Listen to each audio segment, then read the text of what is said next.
Stories that define the day from every corner of the planet. I'm Arjun Samar Mahindran, and this is the Wednesday edition of the World Report.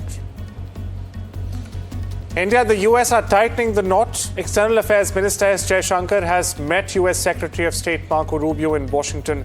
Now, the meet signals a fresh push in the India-US ties, bilaterally and also through the Quad. Discussions over critical minerals, energy security and trade remained front and center. Both leaders have welcomed the new India-US trade deal, under which Washington cuts tariffs on Indian goods to 18% from the existing 50% and also opens doors for faster commerce and deeper economic trust. Now, the Indo-Pacific stayed firmly in focus, with both sides stressing stability, prosperity and, of course, democratic alignment through the Quad. Jaishankar called the talks wide-ranging, covering trade, energy, defense, nuclear cooperation, technology and even minerals, with early follow-up meetings have also been agreed. Meanwhile, let's listen in to what the White House had to say.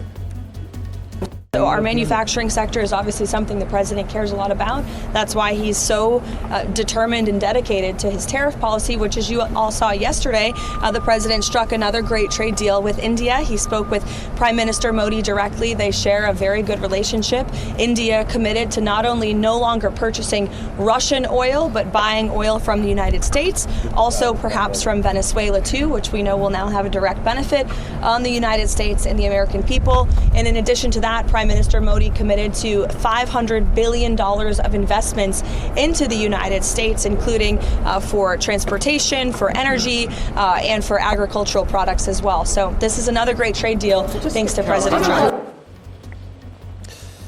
Well, you heard Vice House Press Secretary Caroline Levitt there, but now the deal is already stirring debate.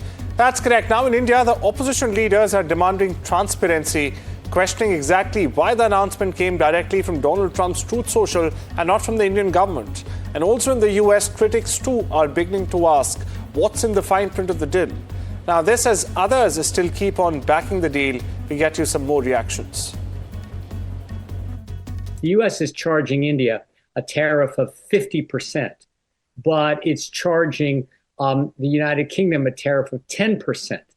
That's a violation of the MFN rule. Likewise, per the recently announced deal on social media, and we should talk about whether it's even really much of a deal, when the U.S. says it's going to drop its tariff to 18% on Indian origin merchandise, it's still a violation of the MFN rule. The announcement of the conclusion of the trade deal was very welcome and will provide a major boost to U.S.-India relations. I think that this is a big step in the right direction. I don't think that the relationship will turn around overnight. I think that there has been a lot of trust lost over the last 10 months, and there were not only trade problems, but also, there have been disagreements between the U.S. and India, for example, on the aftermath of the India-Pakistan conflict, what happened there. So while this is a major step forward. Marking the onset of the Year of the Horse, Chinese ambassador to India Xu Feihong has hailed the strengthening ties between New Delhi and Beijing. He's revealed that the bilateral trade has reached a historic high of $155.6 billion in 2025. Highlighting the vast potential of trade and economic cooperation between the two countries, or the two Asian giants here, Xu said China supports India's BRICS presidency, stands ready to strengthen multilateral coordination with New Delhi, and is also committed to working together to advance the development of Global South. The envoy also added that India's exports to China grew by 9.7%.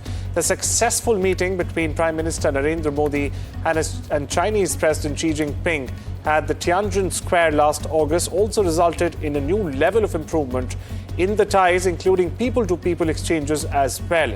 The envoy was speaking at an event to mark the Chinese New Year.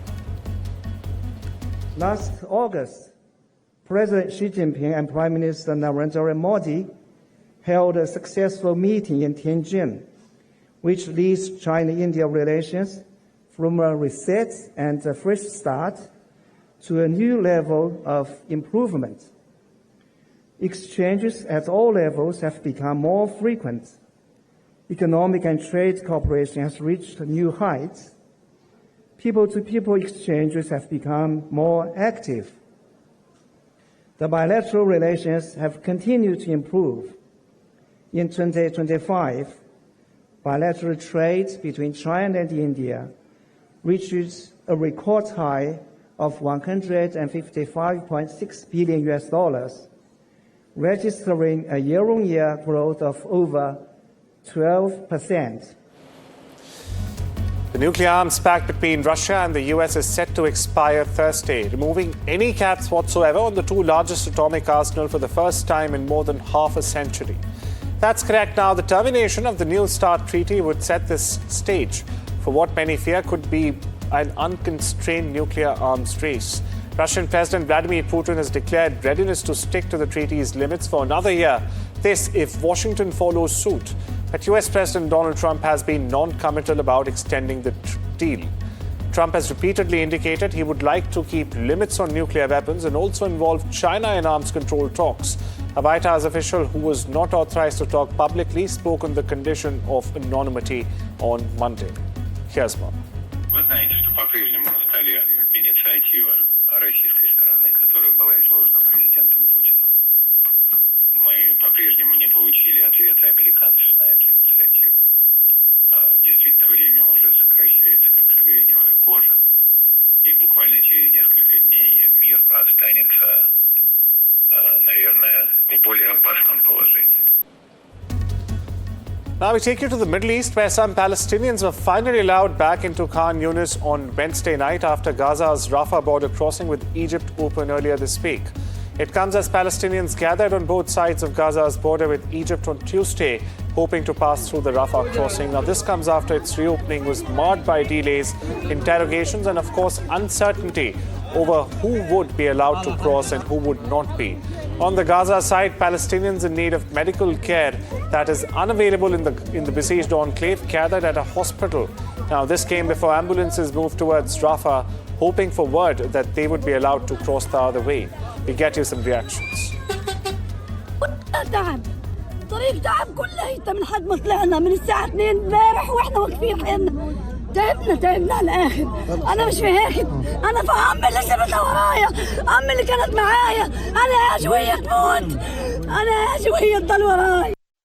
إحنا عانينا في طريقنا إلي 3 أيام، أنا يومين في المعبر، بتت ليلة في المعبر وطلعوني اليوم الظهر وإلنا من الظهر لهلا لل11.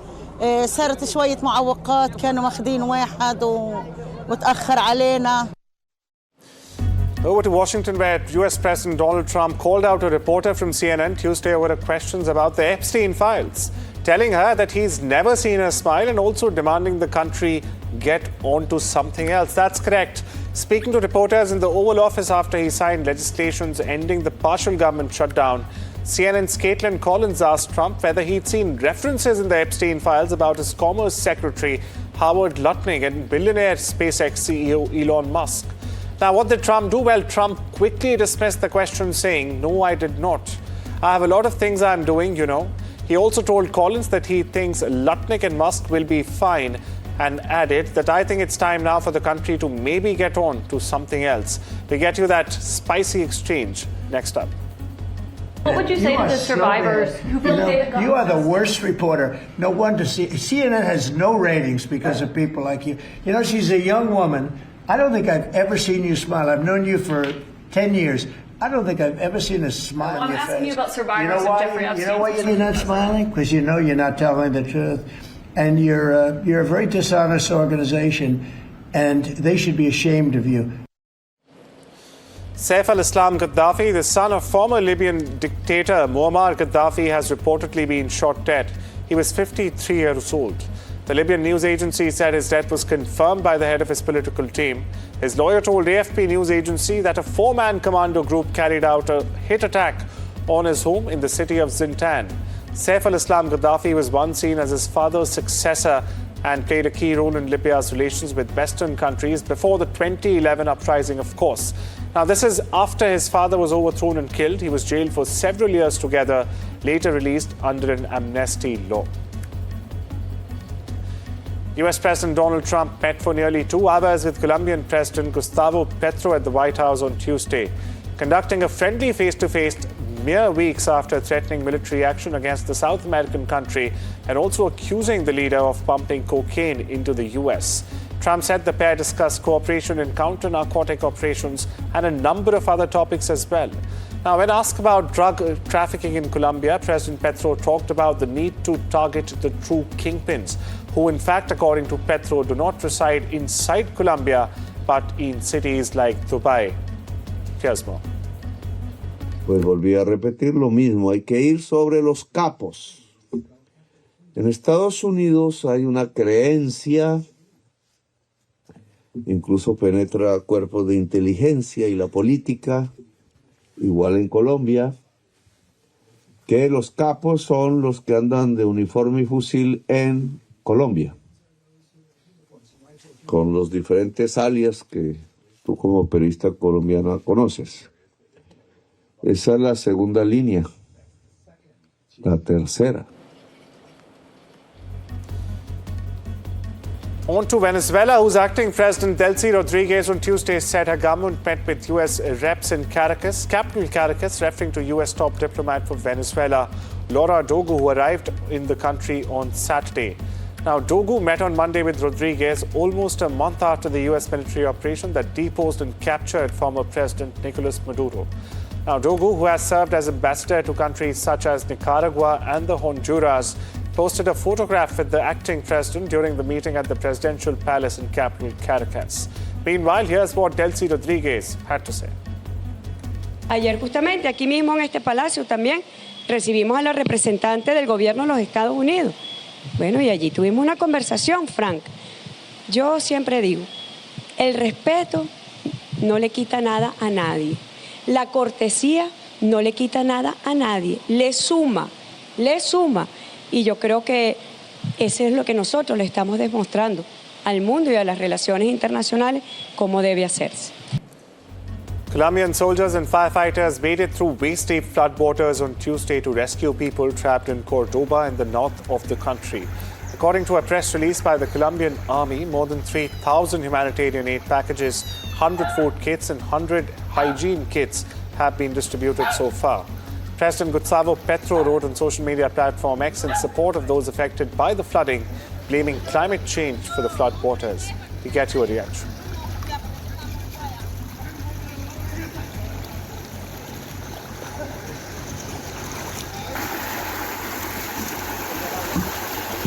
Estamos brindándole apoyo a más de 900 familias que lo perdieron todo por esta ola invernal. A esta hora todavía continuamos con las labores de búsqueda, brindando una ayuda humanitaria a todas estas familias que tanto lo necesitan. La mano de la alcaldía, del Comité de Gestión de Riesgos, nuestros bomberos, nos encontramos brindando toda la ayuda.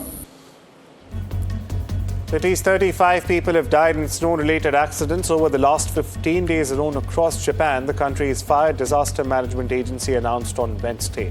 The highest death toll was seen in the Niigata prefecture with 12 fatalities. A house collapsed due to the weight of snow on Tuesday in Niigata prefecture, leaving a 68-year-old man dead, according to Japanese media. The weather was expected to ease, but many areas have had more snow than in usual years, the Japan Met Agency has underlined.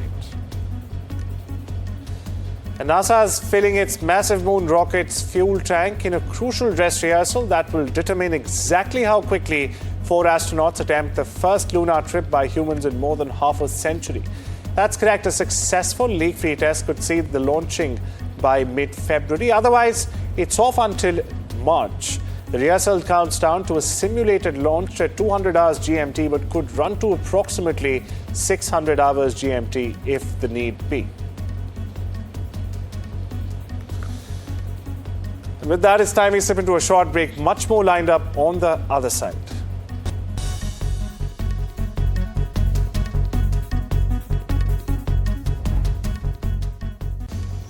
Welcome back. Moving on to updates from the world of business and technology, where NVIDIA is now nearing a deal to invest roughly $20 billion in OpenAI as part of its latest funding round. A person familiar with the matter told Reuters on Tuesday. Now, ChatGPT maker OpenAI is looking to raise up to $100 billion in its latest funding round, valuing it at about a whopping $830 billion last week. Companies including Amazon and SoftBank Group are racing to forge partnerships with OpenAI, betting that closer ties with the artificial intelligence startup would eventually give them competitive edge in the AI race. Nintendo shares slid 10% on Wednesday as investors fretted about the momentum of its flagship Switch 2 gaming device or the console. The Kyoto-based gaming company on Tuesday reported robust sales for the Switch 2 during the year-end shopping season, though the system is now viewed as lacking high-profile game titles to drive demand. The Super Mario maker maintained its annual earnings and hardware forecasts, which were viewed as having disappointed the market. Investor enthusiasm, meanwhile, over the prospects for a successor to the widely popular Switch helped push shares to a record high just last year, but they have been sliding since November. And the T20 World Cup extravaganza is all set to begin on Saturday. That's right, with defending champions, Team India, scheduled to take on the USA. In a treat for Indian cricket fans, the T20 World Cup viewers was in the NDTV building just hours ago. Let's take a look at this report. The trophy that fulfilled a billion dreams, the silverware that crowned India on the world stage, returns home where champions are celebrated. Hello and welcome to this special broadcast on NDTV 24/7. I am Preeti Dahiya, with me my colleague and NDTV 24/7 sports editor Rika Roy. Rika, we are so privileged that NDTV is today hosting this T20 World Cup 2026 trophy. Are we looking set to lift this one? Well, I think so. You know, the last time I saw this trophy and I was privileged to touch this was when MS Dhoni had it. Wow. Back in 2027. It's been a really long story since then. Rohit Sharma had it the last time around. No one has defended. Let's see if Surya Kumar Yadav and company is able to do that. Fingers crossed. We are keeping our fingers crossed, and I'm sure Surya Kumar Yadav is looking all set to once again lay his hands on this silverware. And we, as per ICC rules, are not allowed to touch it because only a select few people can touch it. But Atul, since you are sitting right next to the trophy, how does it feel? Well, first of all, let me tell you, Rika, this was not the trophy you touched. This is a different trophy from 2007. It's a different trophy. It's a different pact. Second of all, I think it this looks is different. Definitely different. This is a trophy, but it's more like a symbol. It's a token, you know. If you win a gold medal in Olympics, it's not gold. If you win a Nobel Prize, you get the money and the citation, but is the title. And you also get a replica, by the way. So by the way, so this is what is it? This is a 500 rupee note, right? So this is a piece of paper with printing on it. Yeah. But you and me believe that it's got value. So it's a collective belief. I think this is what it is. Wow. I think once again you can bank on Atul to give you analogies that fit in somewhere or the other.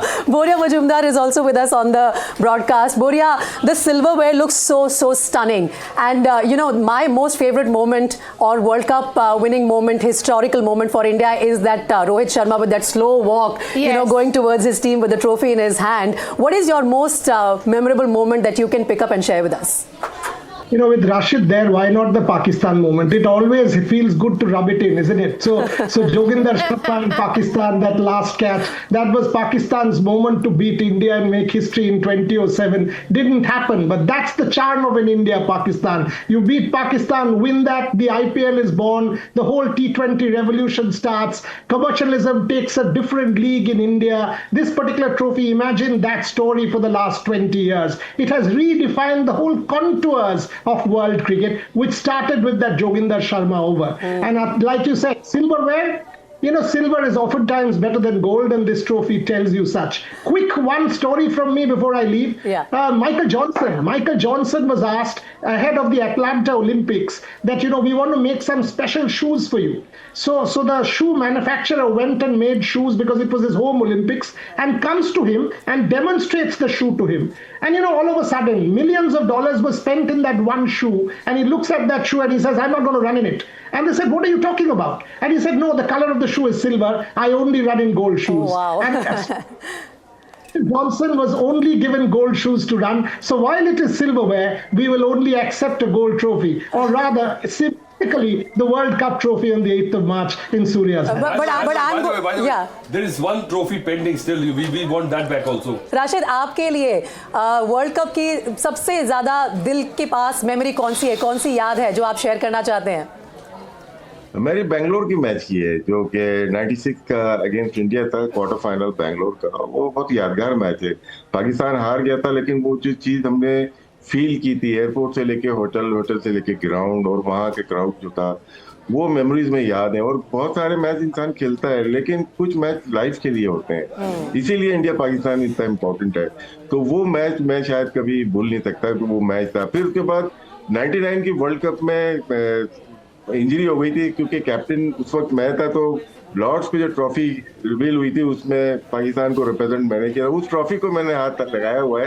Pakistan final में होके हार गया, वसीम अकरम वो नहीं ले सके, लेकिन वो जो मीटिंग थी उसमें अजहरुद्दीन थे, वहां से मार्क टेलर थे और बहुत सारे कैप्टन थे जो कि 1919 वर्ल्ड कप में थे। Sarah Pigeon, Naomi Watts, Alessandro Nivola and other cast members hit the red carpet Tuesday in New York City for the premiere of Love Story. John F. Kennedy Jr. and Caroline Bessette. The FX Limited series traces the chemistry, romance and even the public marriage of one of the most famous couples of the mid to late 90s. Paul Anthony Kelly stars as John F. Kennedy Jr. with Pigeon portraying Caroline Bessette. It's the first installment of Ryan Murphy's Love Story anthology inspired by Elizabeth Beller's book Once Upon a Time, The Captivating Life of Caroline Bessette Kennedy. The series airs the 12th of February. I mean, it's a story that most people know or are somewhat familiar with, but I think in this series what we intended to do was bring it back up, bring it out in the world, explore maybe a little bit or what we could infer as to what happens behind closed doors within the relationship. It was very public.